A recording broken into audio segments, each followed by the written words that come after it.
Alphonse Allais, loup de mer. Eh ben, capitaine du poteau, aurons-nous de la pluie aujourd'hui? Je vais vous dire. Si les vents tournent d'amont à la marée, ça pourrait bien être de l'eau. Et si les vents ne tournent pas d'amont? Ah, ça ne serait pas signe de sec. N'insistez pas, autrement vous ne pourriez tirer aucun renseignement plus précis du bon du poteau qu'on honore du nom de capitaine, bien qu'il ait été tout au plus maître au cabotage. Dupetot est un météorologue confus et mal déterminé qui prédit la pluie et le beau temps sans jamais se compromettre. D'ailleurs, il a quitté la marine dont il était un piètre ornement pour s'établir limonadier au Havre, sur le Grand Quai, café de la flotte. À l'heure de la marée, les clients affluent chez lui, pressés de prendre une dernière consommation avant de s'embarquer pour Trouville, Honfleur ou Rouen. Dupetot, aimable et grave, la serviette sur le bras, contemple les libations de ces braves gens. Rien au monde, même au plus fort de la poussée, ne le déciderait à servir un vermouth sec. Mais quand la mer commence à baisser et que le dernier bateau est parti, Dupetot s'assoit à sa terrasse et, essuyant sur son front une sueur imaginaire, prononce avec accablement « Encore une marée de fête !» Des gens qui ont navigué avec lui m'affirment qu'il ne sera jamais aussi étonnant limonadier qu'il fut étrange marin. Et à ce sujet, les anecdotes pleuvent, innombrables. Car sans qu'il s'en doute, Dupetot est entré vivant dans la légende. De Dieppe à Cherbourg, c'est à qui racontera la sienne. Un jour, Dupetot sortait du port de Honfleur avec son sloop, le Bon Sauveur, à destination de Caen. Au bout de quelques minutes, le vent vint à tomber complètement. Comme le courant était contraire, Dupetot commanda « Mouille !» et on jeta l'ancre. Sur le soir, la brise fraîchit. Notre ami fit hisser les voiles et, en bon garçon qu'il est, permit à ses deux matelots d'aller se coucher. « J'ai pas sommeil, dit-il. Je vais rester à la barre.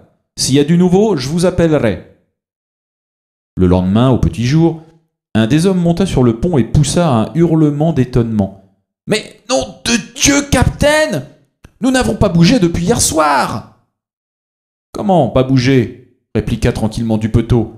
« S'il n'était pas de si bonne humeur, je te dirais que t'es sous, mon pauvre garçon. »« Mais bien sûr que non, capitaine, que nous n'avons pas bougé. Nous v'là encore sous la côte de Vassouy. »« Créguenon, c'est vrai!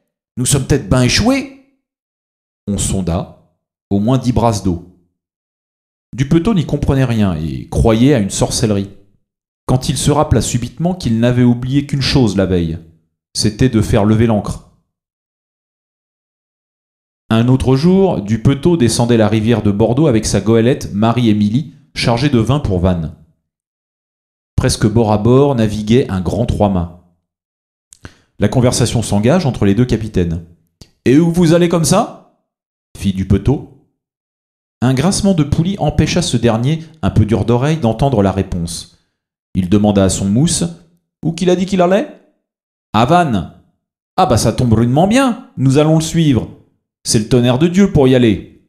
Une fois je me suis trompé. Je suis entré à Lorient croyant être à Vannes. » Et il se mit en mesure de suivre les trois-mâts, à une distance de quelques encablures. C'était la fin décembre. Au bout de quelques jours de navigation, la chaleur devint excessive. Dupetot enleva son tricot, puis sa chemise de flanelle. « Créguenon! Jamais je n'ai vu un temps comme ça, Noël !» Pourtant le voyage lui paraissait un peu long. On avait cependant un bon vent arrière. La chaleur était devenue insupportable, et Dupetot trouvait décidément que c'était un drôle de mois de janvier. L'eau douce manquant, l'équipage buvait le Bordeaux du chargement. Enfin on signala la terre. Des pirogues chargées de nègres accostèrent la Marie-Émilie. Dupetot commençait à être inquiet. Ça ne ressemblait pas du tout au Morbihan, cette côte-là. Il croyait être à Vannes. Il était à la Havane. Et si cette aventure vous paraît un peu invraisemblable, c'est que vous ne connaissez pas Dupetot. Avec ce loup de mer, rien n'est impossible.